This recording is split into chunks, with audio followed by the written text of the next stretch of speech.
Hello dear children. Today in this class we are going to start a new lesson, that is lesson number 8, the heart of the tree. Today in this class I am going to explain the lesson. Alright, so without any further delay, let's get started. Take out page number 73. The Heart of the Tree, written by Henry Cuyler Bunner. What can we sow to reap a rich harvest? What are the benefits of planting a tree? Read this poem to find out why planting a tree is an important deed. So here are few questions asked by the poet, that is Henry Cuyler Bunner. He is saying that what can we sow to reap a rich harvest? What are the benefits of planting a tree? And read this poem to find out why planting a tree is an important deed. What does he plant? Who plants a tree? He plants a friend of sun and sky. He plants the flag of breezes free, the shaft of beauty towering high. He plants a home to heaven anigh, for song and mother croon of bird. He plants a home to heaven anigh, for song and mother croon of bird. In hushed and happy twilight heard the travel of heaven's harmony. These things he plants who plant a tree. What does he plant who plants a tree? He plants cool shade and tender rain, and seed and bud of days to be, and years that fade and flush again. He plants the glory of the plain. He plants the forest heritage, the harvest of a coming age, the joy that unborn eyes shall see. These things he plants who plants a tree. What does he plant who plants a tree? He plants in sap and leaf and wood, in love of home and loyalty, and far cast thought of good, his blessings on the neighborhood. Who in the hollow of his hand holds all the growth of all our land? A nation growth from sea to sea stirs in his heart who plants a tree. Written by Henry Cuyler Bunner. Now he is saying that he is asking a question, what does he plant who plants a tree? That means somebody is planting a tree, but what he is actually planting? Okay, he is planting a tree, but what is the main aim of planting a tree?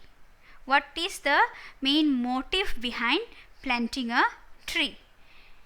And the man doesn't give the answer here. He himself, that means Henry Cuyler Bunner himself, answers the question. He plants a friend of sun and sky.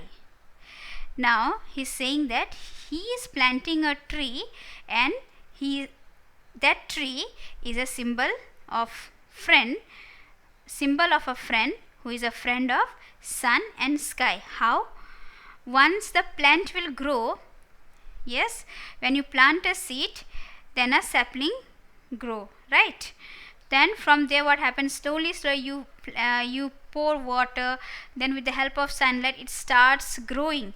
We feels like as if it will reach the sky, right? So the poet is imagining that he is planting a friend for the sun and the sky. He plants the flag of breezes free. Now why flag?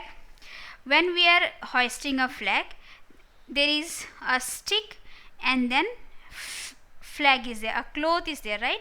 And when the air blows or when the wind blows, then the flag moves very softly, right? So he is saying that he plants the flag of breezes free. That means the branches of a tree is a stick, and the leaves is the piece of cloth like a flag. So when the wind blows, the leaf will also blow along the wind. The shaft of beauty towering high. That means the stick where we stick our flag, okay, it is towering high. That means it is becoming taller and taller. That means the branches are becoming taller. He plants a home to heaven anigh. He's saying that the poet is saying the man is planting a home. The tree is a home for many creatures, right? So for song and mother croon of bird. Now it is a home for many birds and animals who are chirping and singing and humming every time on that tree. He plants a home to heaven anigh for song and mother croon of the bird. These two lines are repeated. That means the poet is planting a tree. The main motive is to plant a friend for the sun and the sky, and the another motive is to produce cold wind. The branches are compared to the pole of a flag, and the leaves are compared to the flag. Okay, when the wind blows, the leaves will also blow in the same direction. And the shaft of beauty towering high. That means the pole is growing every day and it is towering high. That means it is reaching up the sky. In hush and happy twilight heard the travel of heaven's harmony. These things he planned who plants a tree. Now, in hush and happy twilight heard. What is twilight? The time just before night when the daylight is almost gone. That means just before night, and when the sun sets, okay, that beam of light that is seen in the sky is known as twilight. Okay, in hush and happy twilight heard the travel of heaven's harmony.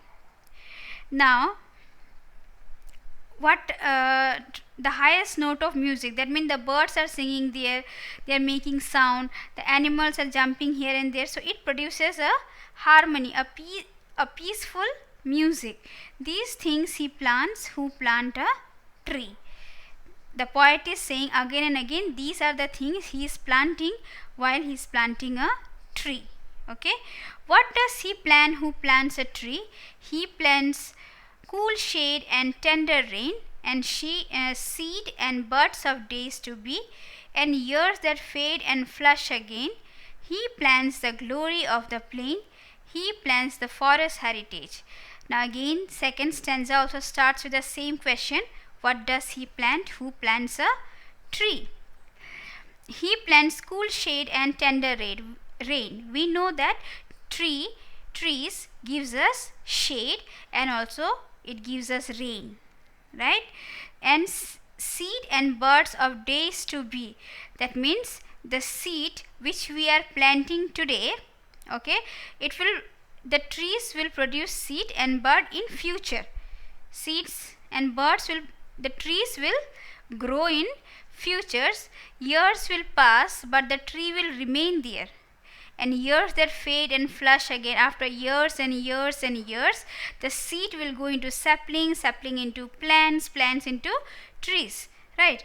It will grow year after year, and the seed, again the tree or the plant will also produce some more seeds. When it will produce some more seeds, it will scatter here and there, and in the coming years again some saplings will grow, right? When you plant a tulsi plant, you see that the seeds are falling here and there, and everywhere after some days the saplings are growing, and then you have many tulsi plant at home. Yes or no? So in the same way, the poet is saying today the man is planting one tree. after many years it will grow, it will produce flowers and seed, and the seeds will fall down, it will scatter here and there on the ground. When the rain will fall, when it will get adequate sunlight, then what will happen? Again new saplings will grow, and then the place will be turned into forest. You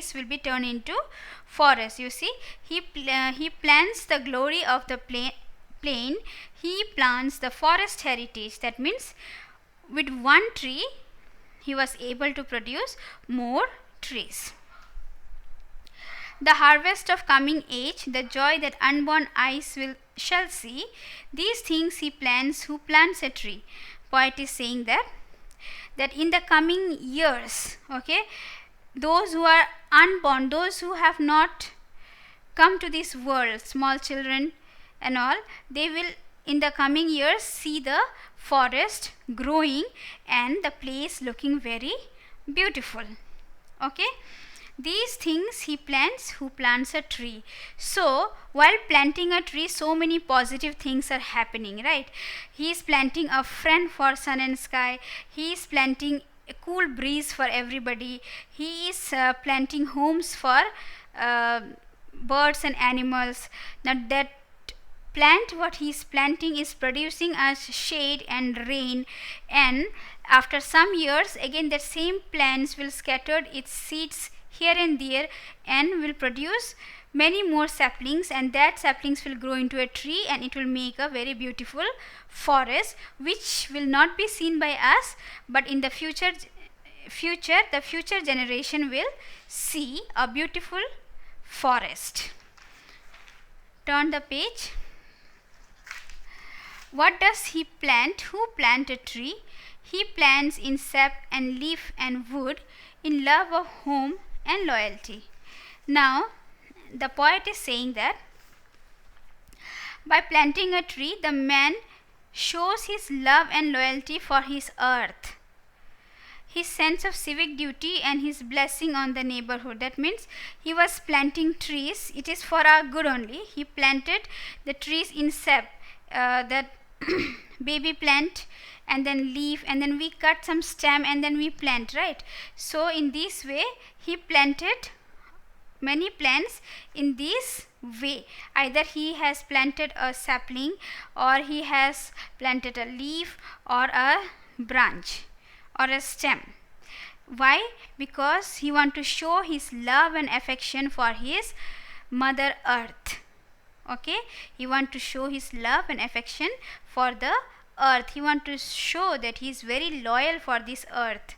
Okay, so his sense of civic duty and his blessing on the neighborhood. He was so conscious, he know what his duties are and his blessings are. That's why he was planting a neighborhood, to have nature, plants, animals, birds, flowers. All these are the gift of nature and it is a blessing for us. So the man understand what are his blessings and he want to pass these blessings to the future generation. Who in the hollow of his hand holds all the growth of all our land, a nation's growth from sea to sea, stirs in his heart who plants a tree. So by planting a tree, the man directly or indirectly contributes to the nation's growth. Now if there are lots and lots of trees, we will get fresh air, we will be able to get good amount of oxygen, which is good for our health also, and it will contribute to the nation's growth. If we are healthy, nation will be healthy, right? And from not only in one place, but from sea to sea, from land to land, he starts planting a tree. From why he's planting, he's thinking in a from the progressive thought. He has a progressive thought that if I will not get all the good things, at least the future generation, the future children will get all these benefits if I plant a tree. Understood? So in this class only explanation will be done, and in the next session we will do the exercises part. So at least listen once or twice. I think you will understand it better. It's a very, very easy poem. Thank you.